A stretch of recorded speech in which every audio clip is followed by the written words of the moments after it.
Viewers, welcome back to my channel Annesha'rGhorKonna। আমি অন্বেষা। আর আজকে কিন্তু তোমাদের সঙ্গে একদমই বকবক করব না, আজকে তোমাদের সঙ্গে একটা ব্লগ শেয়ার করব। মেনলি ব্লগটা হচ্ছে বেবির যদি প্রচণ্ড পরিমাণে সর্দি কাশি জমে যায়, কফ বসে যায়, তখন তোমরা কী করে হোম রেমেডির মাধ্যমে চটপট বেবিকে ভালো করতে পারবে। তো তার আগে বলে দিই, গত সপ্তাহে আমার ছোটো মেয়ে, যার এখন 2 বছর বয়স, তার প্রচণ্ড পরিমাণে কফ বসে গিয়ে মারাত্মক অবস্থা হয়ে গেছিলো। তো গত উইকে আমার এক রিলেটিভ আসেন, আমার পিস শাশুড়ি হন সম্পর্কে, তো তিনি এসে একটা দুর্দান্ত হোম রেমেডি দিয়েছেন, সেটা জাস্ট ফ্যান্টাস্টিক। তো সেটাই কিন্তু তোমাদের সাথে আমি করে দেখাবো আজকে। তো তার আগে বলে দিই, যারা এখনও চ্যানেলটাকে আমাকে সাবস্ক্রাইব করোনি, প্লিজ প্লিজ প্লিজ সাবস্ক্রাইব করে দাও, যাতে এরকম ধরনের ভিডিও আনার আমি আরও বেশি বেশি বেশি করে মোটিভেশন পাই। আর ভিডিওটা ভালো লাগলে please like, comment and share করো। তো চলো ফটাফট দেখে নিই আজকে কি তোমাদের জন্য আমি রেখেছি, কিভাবে বানাচ্ছি এই চটাপট হোম রেমেডিটা।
কি দেখলে তো, আশা করি সকলের ভালো লেগেছে।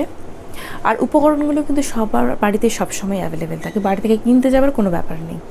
তো যদি বাচ্চার হঠাৎ করে এরকম খুব এখন কি হয়, এসিতে রাখছে কোনো সময় বাচ্চা, কোনো সময় বাচ্চা বাইরে বেরিয়ে খেলা করছে, তো এরকম করতে করতে কি বাচ্চার কিন্তু কফ বসে যাওয়ার সম্ভাবনা খুব থাকে। তো এই হোম রেমেডিটা কিন্তু সত্যি তোমরা অ্যাপ্লাই করে দেখো, 100% এফেক্টিভ, ভীষণ ভীষণ ভীষণ ভালো। আমি খুব ভালো রেজাল্ট পেয়েছি বলেই কিন্তু তোমাদের সঙ্গে এটা শেয়ার করেছি। তো যাওয়ার আগে আবার একবার বলে দিই, যারা এখনও সাবস্ক্রাইব করনি, please please please please subscribe করো, আর বেশি বেশি করে লাইক করো, শেয়ার করো, যাতে এরকম ভিডিও আনার আমি আরও বেশি করে মোটিভেশন পাই। তো চলো আজকে টাটা, বাই বাই, দেখা হবে নেক্সট এপিসোডে। ততদিন সকলে ভালো থাকো এবং সকলকে ভালো রেখো।